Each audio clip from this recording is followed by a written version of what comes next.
So my student एक बार फिर आ चुके हैं नीट और जेई की सीरीज के chapter number 2 structure of atom chemistry के। सबसे ज्यादा लेमड़ा किसका होता है? रेड का होता है। और सबसे कम लेमड़ा वायलेट। याद रहे फ्रीक्वेंसी की यूनिट क्या होती है?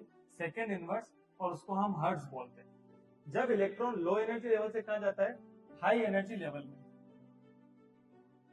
बच्चों क्योंकि आपके एग्जाम बहुत नजदीक है तो इसीलिए हम लोग क्या कर रहे हैं, कुछ थोड़े थोड़े टॉपिक्स ले रहे हैं जो हमारे को इंपॉर्टेंट लगते हैं। अगर आपने पढ़ाई कम की है तो भी आपके लिए हेल्पफुल है, पढ़ाई अगर आपने अच्छी की है तो रिविजनरी बेसिस पर ही आपके लिए बहुत ज्यादा इंपॉर्टेंट रहेंगे। बच्चों इस चैप्टर के 3 सबसे इंपॉर्टेंट टॉपिक जो मुझको लगते हैं वो है नील्स बोर का मॉडल। नील्स बोर के मॉडल में कई चीजें हैं, उनको बहुत ध्यान से समझते हैं। जैसे अगर हम बात करते हैं एक बॉडी की, बॉडी है जिसका नाम है ब्लैक बॉडी। तो हम लोगों ने ये सीखा है कि अगर कोई भी बॉडी पर सबसे जैसे अपन बात करते हैं सबसे ज्यादा वेवलेंथ की लाइट और सबसे कम वेवलेंथ की लाइट भी चली जाए। जैसे हमने बनाया एक आइडियल बॉडी, इसके ऊपर कोई लाइट जा रही है और ये लाइट सारे कलर्स लेके जा रही है। इस लाइट के मतलब वी कैन से विबग्योर, इस लाइट के पास एक वेवलेंथ होती है, इसको बोलते हैं लैम्बडा। अब सबसे ज्यादा लैम्बडा किसका होता है? रेड का होता है। और सबसे कम लैम्बडा वायलेट का होता है। वेवलेंथ बड़ी होगी वो रेड स्पेक्ट्रम में। अब जिसकी वेवलेंथ कम होती है उसकी फ्रीक्वेंसी ज्यादा होती है, जिसकी फ्रीक्वेंसी ज्यादा होती है वो ब्लू स्पेक्ट्रम में आता है। और यहां पर फ्रीक्वेंसी क्या रहती है? कम रहती है। ये समझ के चलो। तो सपोज कोई आयरन की ऑब्जेक्ट है, आयरन की ऑब्जेक्ट के ऊपर आप लाइट डाल रहे हो। अब लाइट के पास अलग अलग कलर से वो लाइट को एब्जॉर्ब करता है। सबसे पहले रेड लाइट, फिर ऑरेंज लाइट, फिर येलो लाइट, ऐसा करते करते वो वॉयलेट तक को भी एब्जॉर्ब करता है, मतलब ब्लू लाइट को भी एब्जॉर्ब कर लेता है। सोचो ब्लू लाइट की फ्रीक्वेंसी सबसे ज्यादा होती है, तो ये आप समझ के चलो ऐसी रेज या लाइट की वो रेज जिनकी फ्रीक्वेंसी ज्यादा है, फ्रीक्वेंसी को न्यू से लिखते हैं। याद रहे फ्रीक्वेंसी की यूनिट क्या होती है? सेकेंड इनवर्स, और उसको हम हर्ट्ज बोलते हैं। न्यू ज्यादा है तो उस लाइट की इंटेंसिटी ज्यादा होगी। अगर उसका न्यू ज्यादा, उसकी इंटेंसिटी ज्यादा, तो वो उसकी वीकेंड से उसकी वेवलेंथ कम हो जाएगी और वो लाइट कम पावरफुल होगी, ज्यादा पावरफुल होगी क्योंकि उसकी फ्रीक्वेंसी ज्यादा है। ठीक है, एक फॉर्मूला यहां पर नील्स बोर मॉडल के अंदर ही एनर्जी का, energy is proportional to frequency. देखो कितना अच्छा एग्जांपल है। आप लोग भी जितनी ज्यादा फ्रीक्वेंसी के साथ काम करेंगे आपकी एनर्जी उतनी ही ज्यादा होगी। ऐसे ही E इज इक्वल टू हम कहेंगे H न्यू, राइट? न्यू मतलब फ्रीक्वेंसी, तो E इज इक्वल टू, अब देखो एक फॉर्मूला सिखाता हूं मैं आपको। फॉर्मूला बहुत आसान है, wavelength. Wavelength is equal to velocity multiply by time, time period. ठीक है, अब अगर हमारे पास एक फॉर्मूला है nu is equal to 1/t, T for time period, right? Nu is equal to 1/t।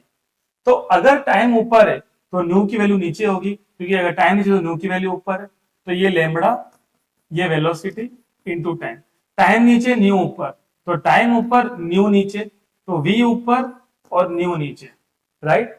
तो अगर मैं यहां से न्यू की वैल्यू निकालूं तो ये हो जाएगी v अपॉन लैम्बडा।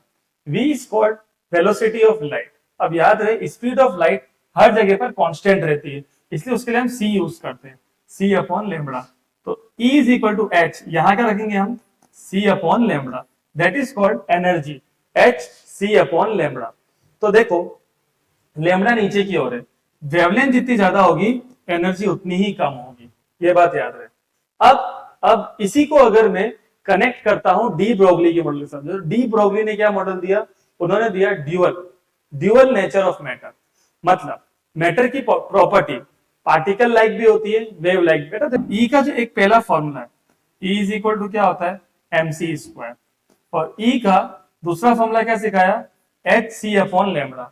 दोनों कंडीशन में हम दोनों को बराबर कर देंगे। mc square is equal to H C upon lambda, C से सी कैंसिल हो जाएगा, राइट? तो लैम्बडा ऊपर आ जाएगा और एम सी, सी को हम बोलेंगे v। याद रहे मास इंटू वेलोसिटी को आप मोमेंटम बोलते हो और मोमेंटम को बोलते हैं पी। तो लैम्बडा का फॉर्मूला क्या आया, एच अपॉन पी। ऐसे अगर हम नील्स बोर के मॉडल की बात करें तो इन्होंने कई सारे फॉर्मूलाज दिए हैं, थोड़ा सा मैं आपको डिटेल में समझाता हूं। देखो, नील्स बोर ने बहुत ज्यादा हार्डवर्क करके ये समझाया है कि हाइड्रोजन का जो स्पेक्ट्रम है वो किस तरीके से दिखता है। देखो, स्पेक्ट्रम का मतलब क्या होता है कि जब कभी भी कोई लाइट कोई ऑब्जेक्ट लाइट को एब्जॉर्ब करती है या अपने अंदर से लाइट को इमिट करती है तो उससे कुछ ग्राफिकल पैटर्न्स ड्रॉ होते हैं। ठीक है, उन ग्राफिकल पैटर्न्स को हम स्पेक्ट्रम के नाम से जानते हैं। ठीक है, तो अब इसके अंदर हम क्या करते हैं, हम कुछ फॉर्मूलाज बनाते हैं, राइट। जैसे अपन ने बोला E is equal to H nu. अब ये कहते हैं, देखो हमने बनाया एक एटम, एटम के बीचों बीच हमने डाला न्यूक्लियस, यहां पर है इलेक्ट्रॉन। जब इलेक्ट्रॉन यहां से यहां जंप कर रहा तो ये कौन सा लेवल है, this is low energy level. और ये कौन सा लेवल है, हाई एनर्जी लेवल। तो हम यहां पे समझते हैं जब इलेक्ट्रॉन लो एनर्जी लेवल से कहा जाता है हाई एनर्जी लेवल में, तो वो एनर्जी को क्या करता है, एब्जॉर्ब करता है। और जब अब देखो जिस लेवल में वो अभी है उसको हम N1 बोलेंगे और जहां वो जाएगा उसको N2 बोलेंगे। ठीक है, ऐसे ही मेरे पास एनर्जी का फॉर्मूला, एनर्जी का फॉर्मूला क्या होता है, minus R H into Z square upon N square. ठीक है, तो ये एनर्जी का फॉर्मूला है। अब सपोज मैंने लिखा यहां पर एनर्जी इन फर्स्ट ऑर्बिट, तो माइनस आर है। अच्छा, फॉर हाइड्रोजन एटम, हाइड्रोजन का नंबर होता है 1, तो जेड की वैल्यू कितनी हो जाएगी 1 अपॉन में क्या लिखेंगे N1 स्क्वायर। ऐसे E2 minus R H upon N2 square. तो हम क्या करेंगे, फाइंड करेंगे E2 माइनस E1। E2 क्या होगा, minus R H upon N2 square, minus का करेगा साइन चेंज तो ये वाला माइनस क्या बन जाएगा, plus R H upon N1 square. R H आएगा कॉमन तो यहाँ पे क्या आएगा 1 upon N1 square minus 1 upon N2 square. इसको हम बोलेंगे delta E, that is called change in energy. तो ये हमारे पास E की वैल्यू आई। बच्चों R की कुछ वैल्यूज होती है, H मतलब हाइड्रोजन स्पेक्ट्रम, आर की वैल्यू क्या होती है 2.18 10 की पावर माइनस 18 जूल। ठीक है, अब अगर मुझे कभी भी जूल को लाना है किलो जूल में, ठीक है, तो डिवाइड बाय 1000 करेंगे। ठीक है ना, फिलहाल अभी अपन ये लिखा, तो अब बाय चांस मैं इसको लेकर आऊं ईवी में, तो कभी भी देखो जूल भी किसकी यूनिट है, वर्क की यूनिट है या एनर्जी की यूनिट है।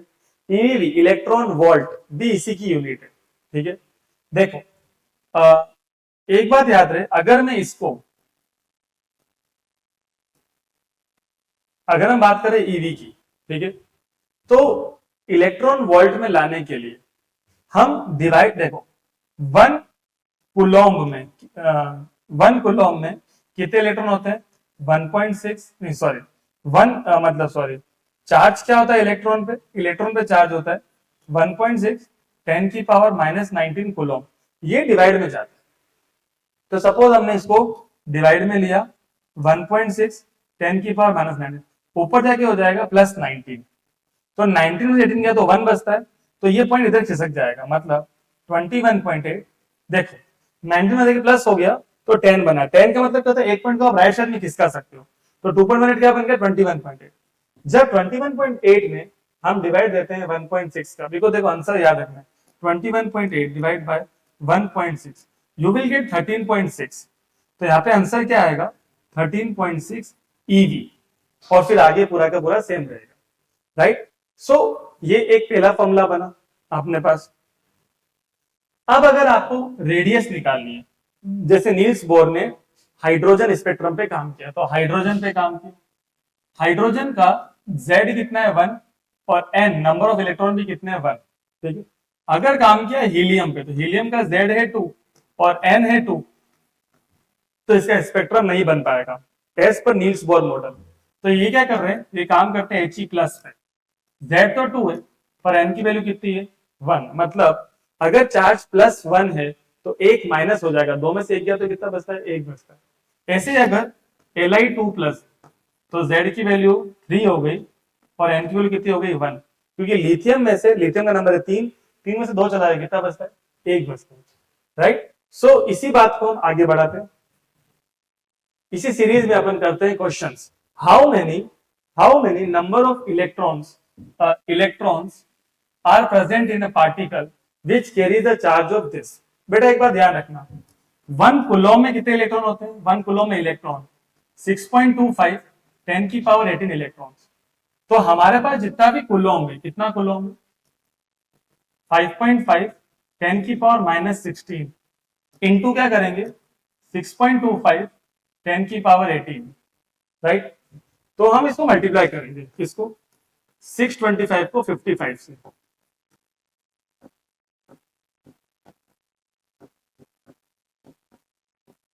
57343। सो आंसर आया 34375। पॉइंट गिनेंगे, 1 2 और 3 पॉइंट है, पीछे 3 के बाद क्या लगा दिया पॉइंट। नाउ 18 - 16 2 आएगा, मतलब 100, 2 है तो 2 पॉइंट वहां खिसका सकते हैं, क्या आएगा 3437.5। अब देखो इलेक्ट्रॉन बहुत छोटा है, 2 4 का अंतर चलता है, देखो अपने पास क्या आंसर है, 3 4 वाला अपना एक ही आंसर 3432, तो ये अपना सेलेक्ट हो जाएगा, ऑप्शन ए। नेक्स्ट क्वेश्चन की ओर आते हैं। हमने यहाँ पर एक टाइटल में क्या लिखा, जैसे हम नील्स बोर आपको पढ़ाएंगे, पर साथ में लिखा PEN क्वेश्चंस, मतलब प्रोटॉन, इलेक्ट्रॉन्स और न्यूट्रॉन्स वाले क्वेश्चंस भी आपको हम कराने वाले। सो समझो, कोई भी एटम है, पहले कॉन्सेप्ट समझो, कोई भी एटम है उसका जो नंबर है जिसको हम क्या बोलते हैं, एटॉमिक नंबर।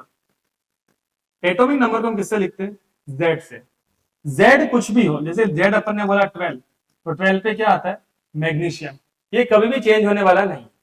ऐसे ही अब यही प्रोटॉन है, प्रोटॉन में अगर आपने क्या प्लस कर लिया, न्यूट्रॉन, तो A बनता है। A का मतलब क्या होता है, मास बनता है, ठीक है।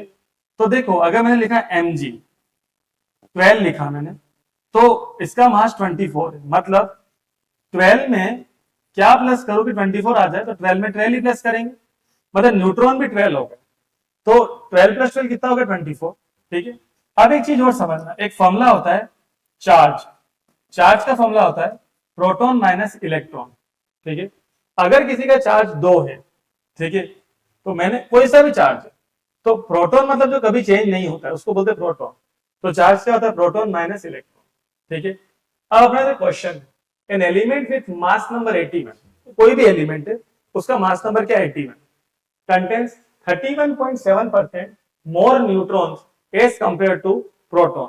तो देखो न्यूट्रॉन इतने परसेंट ज्यादा है किससे, प्रोटॉन से, तो आप क्या करोगे, प्रोटॉन को x मान लो, तो न्यूट्रॉन कितने हो जाएंगे 31.7%, मतलब अपॉन 100 इंटू एक्स, ठीक है।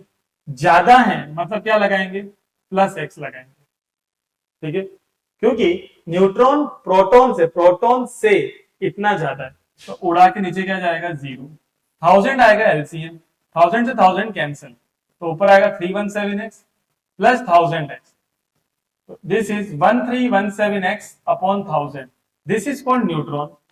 अब एटॉमिक मास कितना दिया है अपने को 81, मास नंबर 81 है, मतलब एटॉमिक मास, मास क्या होता है, प्रोटॉन प्लस न्यूट्रॉन कितना आ गया 81, प्रोटॉन कितना है x, न्यूट्रॉन कितना है 1317x अपॉन 1000, देखो 1000 क्या आएगा एलसीएम, 1000 इंटू एक्स क्या हो जाएगा 1000x plus 1317x is equal to 81, दोनों को सम करो कितना आएगा 2317x।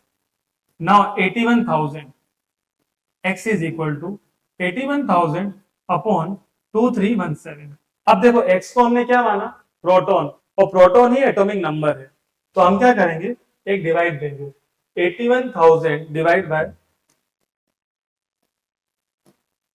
2317 that is 34.95। इसको बच्चों हम राउंड फिगर में क्या बोलेंगे 35। अब देखो 35 देखो अब मैं तो इस तरीके से याद रखता हूँ कि फ्लोरीन का नंबर 9 है, 9 के बाद 8 प्लस करने पर फ्लोरीन का नंबर 17 है, उसमें 18 प्लस करने पर ब्रोमीन का नंबर 35 है। तो 35 पे आता है ब्रोमीन जिसका मास है 81। तो सिंबल क्या हो जाएगा 35Br81, that is option B. ऐसे ही अपन क्वेश्चन नंबर 3 की ओर जा रहे हैं। Which of the following species is iso electronic with CO? कितना बढ़िया क्वेश्चन है। आइसो इलेक्ट्रॉनिक का मतलब क्या होता है, सेम नंबर ऑफ इलेक्ट्रॉन्स। अब देखो कार्बन का नंबर है 6 और ऑक्सीजन का नंबर है 8, 6 और 8 कितना हो गया 14 इलेक्ट्रॉन। ठीक है, फिर अब यहां पर आ गए HCl, H 1 है, C 6 है, N 7 है, ये भी 14 आ गया। तो A तो सही हो गया, N का नंबर 7, 7 और 7 14, ये भी सही हो गया। अब देखो जिसके ऊपर प्लस लग रहा है इट मीन वो लॉस ऑफ इलेक्ट्रॉन कर रहा है। जैसे 7 और 7 14, 14 में से एक कितना बचा 13, ये नहीं हुआ। 8 टू 16 में 16 में एक प्लस करो 17, ये भी नहीं हुआ।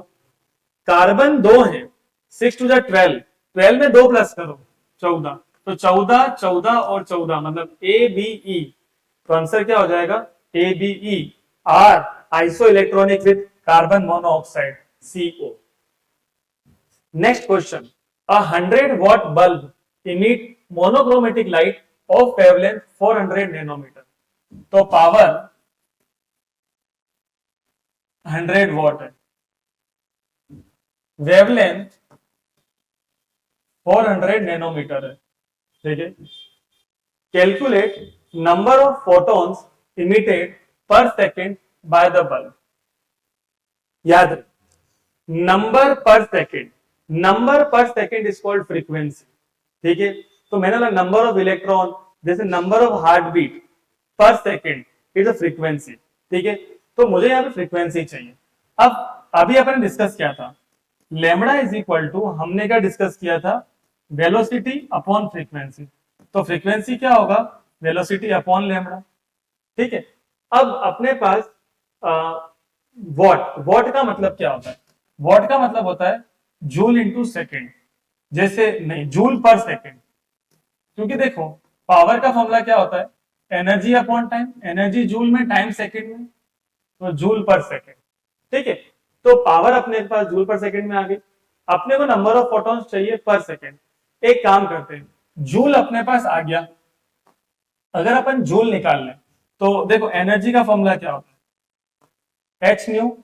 ठीक है, और एच क्या है 6.626 10 की पावर -30। न्यू क्या होता है सी अपॉन लेमड़ा, सी की वैल्यू 3 इंटू 10 की पावर 8, और लेमड़ा क्या होता है 400 इंटू 10 की पावर -9।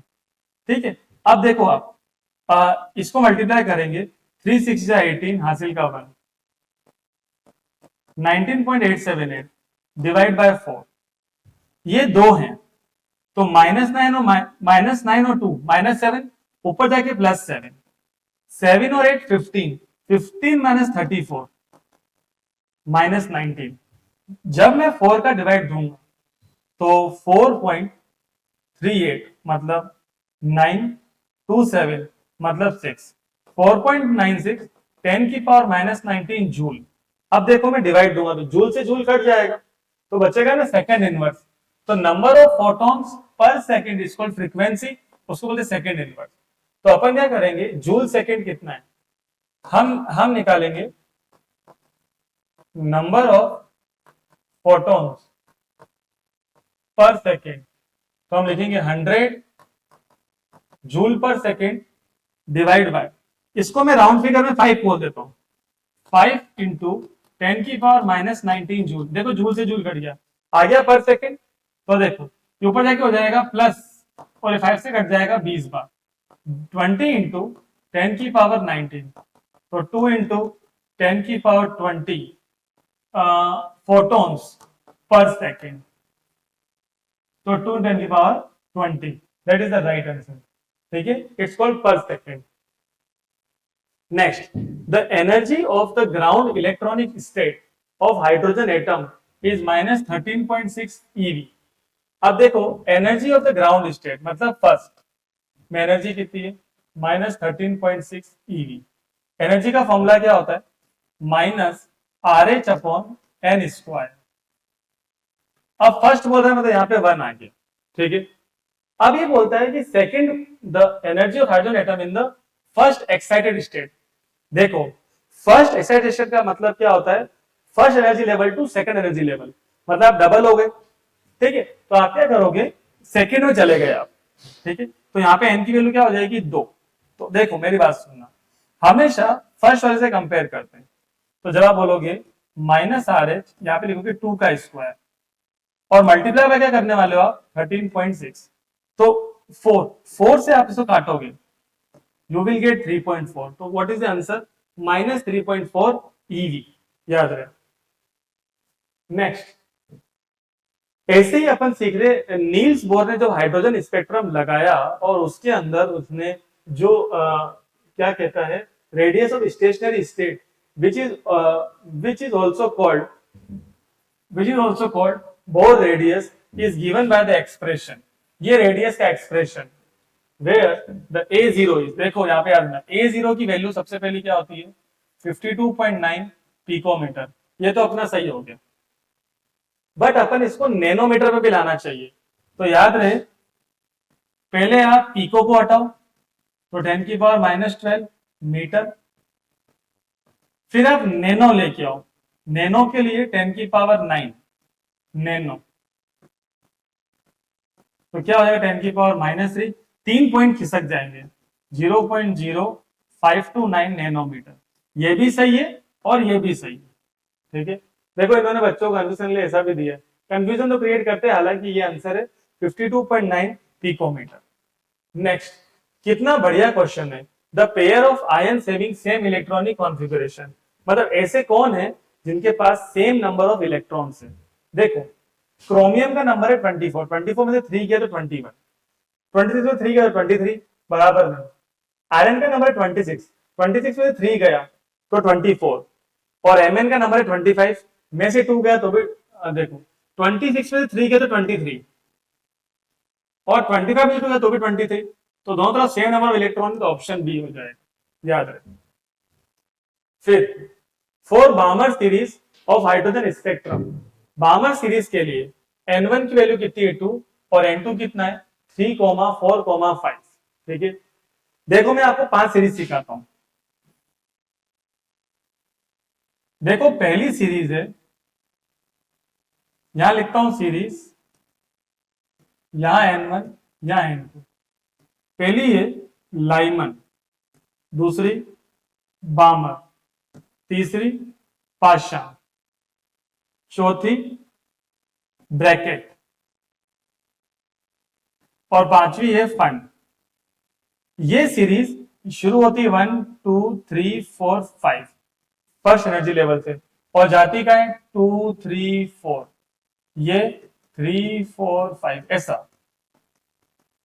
4 5 6 5 6 7 ऐसा, ये इनका लो एनर्जी लेवल है, ये इसका हाई एनर्जी लेवल, ठीक है। अब मेरी बात सुनना, ये सीरीज के अंदर रेडिएशन कौन सा होता है, यहां होता है यूवी रेडिएशन, इसमें होता है विजिबल और सॉरी हाँ यूवी विजिबल, और इन तीनों में क्या होता है आईआर मतलब इंफ्रारेड, यूवी मतलब अल्ट्रा वायलेट। क्वेश्चन समझते हैं, बामर सीरीज में N1 की वैल्यू 2 है, बिल्कुल सही, और N2 है सर, पहला स्टेटमेंट सही है। दूसरा, value of N2 for a line in बामर series having highest wavelength is 6। देखो बामर की हाईएस्ट वेवलेंथ क्या कहता है 6 कहता है, बट देखो मतलब किसी के अंदर भी आप जा सकते हो, मतलब 2 3 मतलब किसी भी सीरीज में आप आगे जा सकते हो, तो एक लिमिटेड नहीं है यहाँ पर, ठीक है। तो इसमें स्टेटमेंट 1 तो करेक्ट है पर 2 इनकरेक्ट है, तो क्या बोलेंगे, मतलब यहाँ पर कोई लिमिट नहीं है N2 के अंदर कि आप 6 तक ही जाओगे, आप इन्फाइनाइट तक जा सकते हो, ठीक है।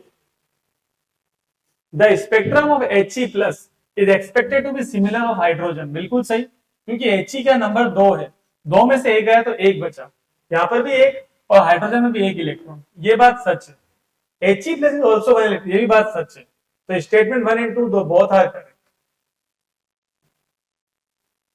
ये कितना बढ़िया क्वेश्चन है बच्चों, बहुत ध्यान से समझना।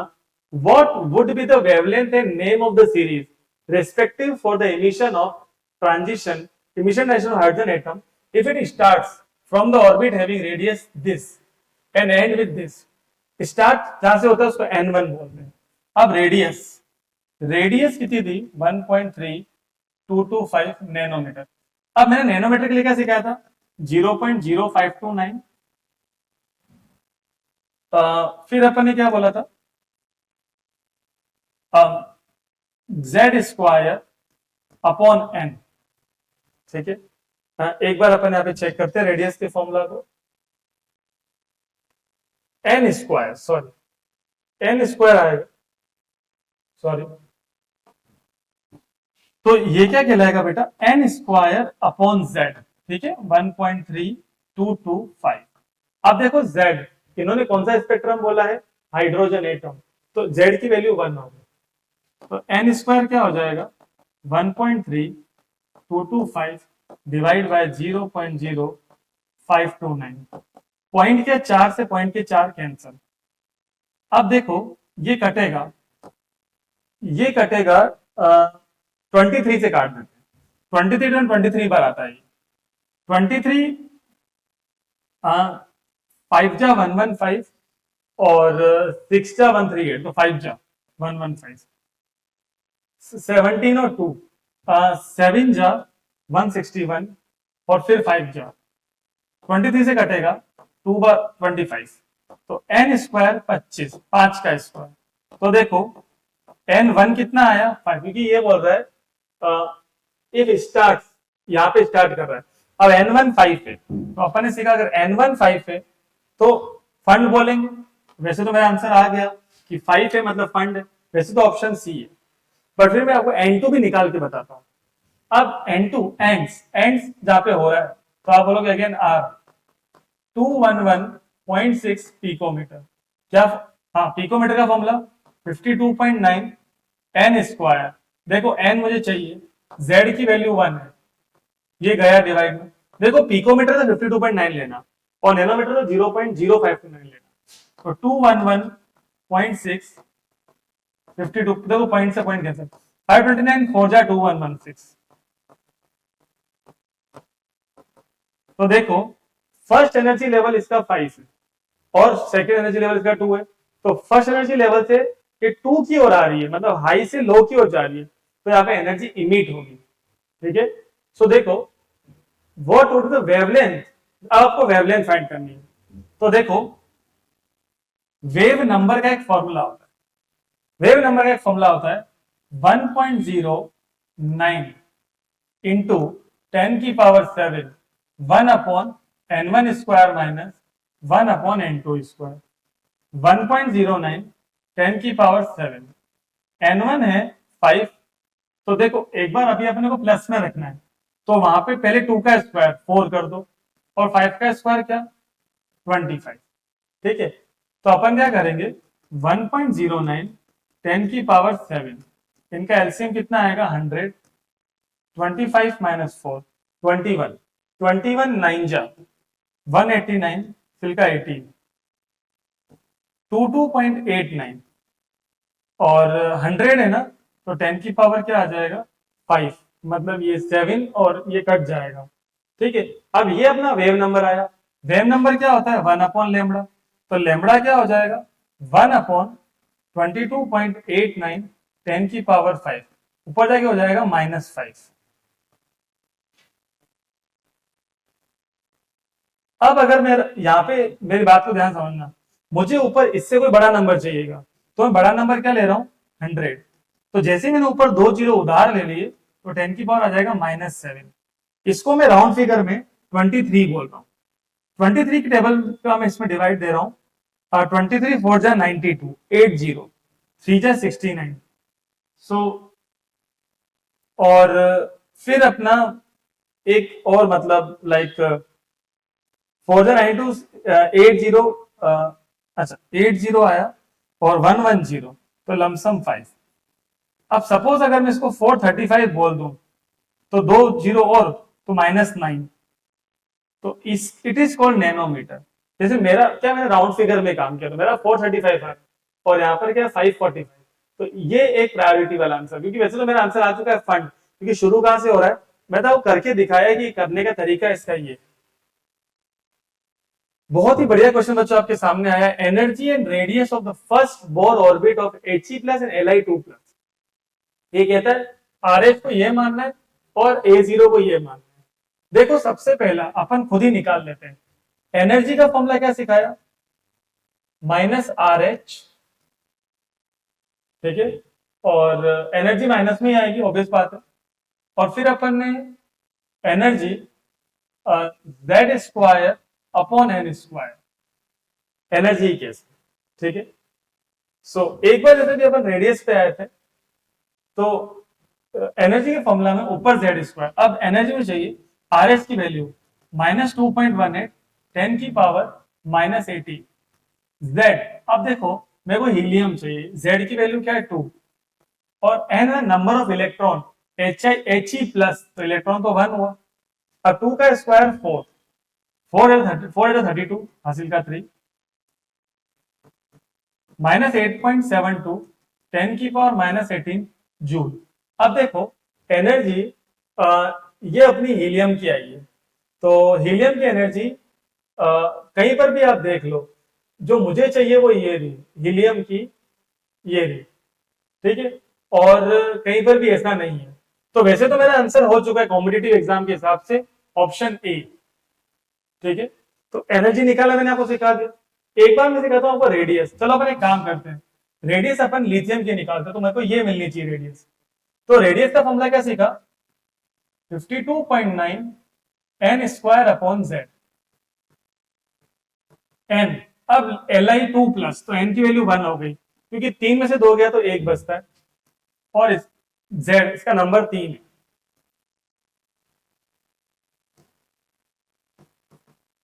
17.6 पिकोमीटर।